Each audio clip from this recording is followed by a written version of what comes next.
There's 2, there's 4, there's 6 and 8. Shunting, rolling stock, and hauling freight. Red, green, yellow, orange, purple, brown, blue. They're the really useful crew. That's who. All with different roles to play around Tidmouth sheds and far away. Down Gordon's Hill and around some bends, we got Thomas and his friends.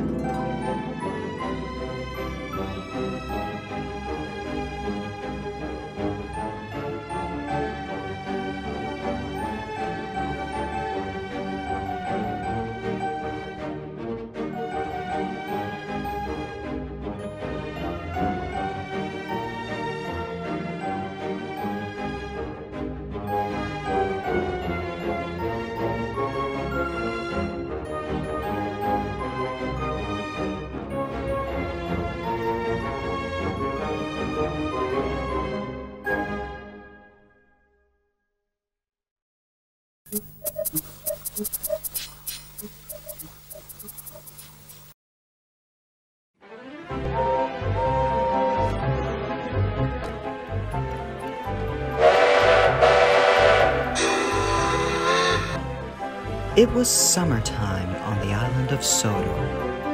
Now, summertime is one of the most busiest times of the year. Lots of holidaymakers and vacationers arrive on Sodor to witness its wonders and trains.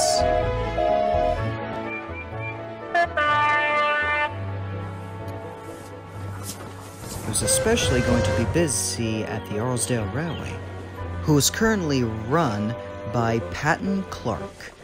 Mr. Patton Clark is a very close friend of Mr. Fergus Duncan, the former controller of the railway, who retired in 2017, and Mr. Clark took over. Good morning, everyone. Did you sleep well? Up and at 'em, lads. Morning, sir. Is that a serious question? Now then, we all know it's summertime, meaning we're going to work extra hard. I mean, we already knew that much. The narrator literally stated that. That's why I've purchased a new engine to help with the extra workload. She will arrive this afternoon. For now, just keep up the good work. I say, a new engine coming here? I do hope it's a diesel like us.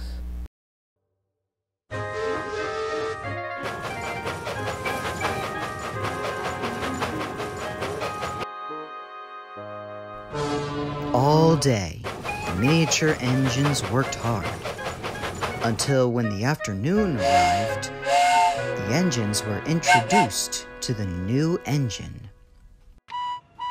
Do I have to introduce you to them like this? Yes, I want to look presentable.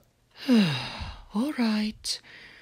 Engines of the Arlesdale Railway, may I present to you the fabulous Mistress Greenfield! Hello, darlings. Yes, like Ryan said, this is Mistress Greenfield. I'd like you all to make her feel welcomed on the Arlesdale Railway. Well, she seems like a tiny thought, isn't she? Not to mention full of herself. How quaint. Such a nice livery. Furthermore, she could be full of potential. Good luck with her. You're gonna need it. Mistress Greenfield's first assignment is to take passengers to the end of the line and then back again. Safe travels, ma'am.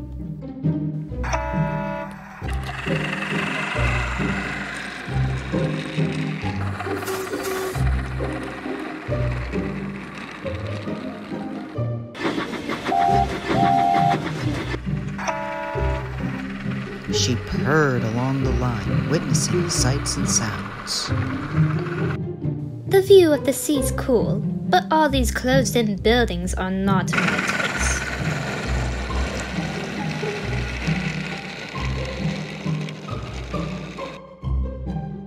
Things were a lot better for her when she got to the forest and the end of the line. As she was about to make her return trip home, she couldn't help but hear construction work going on.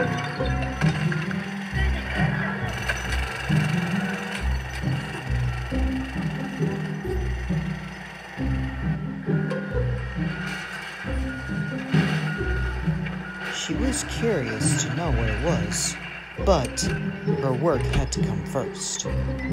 So, at the end of the day, she arrived back at Arlesdale West just in time. So, what do you think of our railway? It's a sweet railway overall, although when I got to the end of the line, I heard some construction work going on. So there is. I'm quite curious to see what's going on over there as well. I'm sure Mr. Clock will tell us in due time. Right now it's getting late. We'll hate to hit the hay soon. Come the following day, Mistress Greenfield was assigned to another job, hauling trucks to the ballast mines. Mistress Greenfield looked back in disgust. Trucks? I can't be hauling such rubbish. I prefer not to have my buffers dirty. Useful engines don't complain, Greenfield. Please get to it. That's Mistress Greenfield to you.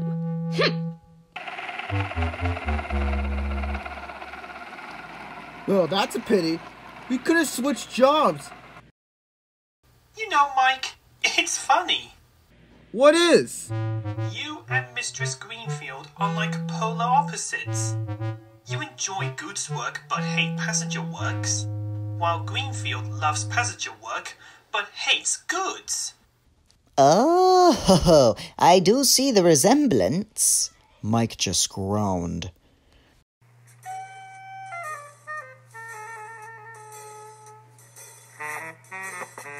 When she got to the ballast mines, she dropped off the rolling stock, but she had to take the loaded ballast trucks to the chute. She tried to pull them away, but the trucks wouldn't budge. Come on, come on. But what she didn't know is that the truck's brakes were slipped on. And then there was trouble.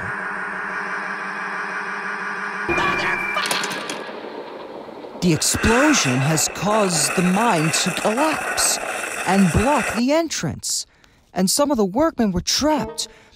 Mistress Greenfield was horrified. Even Mike heard it from his return train. Great Scott! What was that?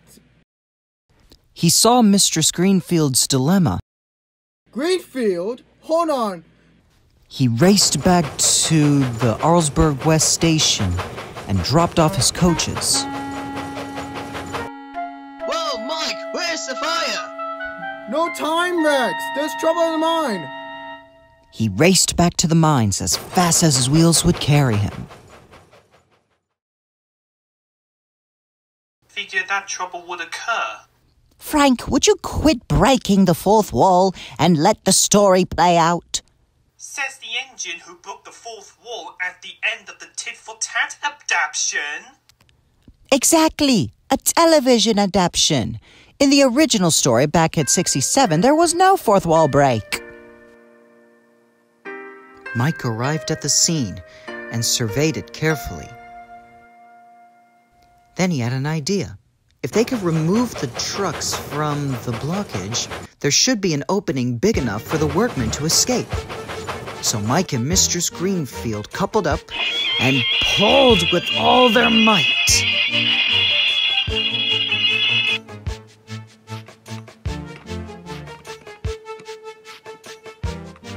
With a lot of straining and sparks flying, eventually some of the rubble was loose, and the trucks broke free, making a hole big enough for the workmen to be free. But the heroic action did not stop Mr. Clark from scolding at Mistress Greenfield and an accident-prone employee. However, along with Mike, she was praised for her heroic actions, and late at night, she thanked Mike while the others were still asleep. And the next day, Mistress Greenfield was assigned to clean up the mess at the ballast mines. Then she can go back to pulling passengers. Although, thankfully, she won't have to do it alone. Sir, if it's alright with you, may I have Greenfield come repair the mine? Of course, Mike. It will take more than one engine to clean up a mess.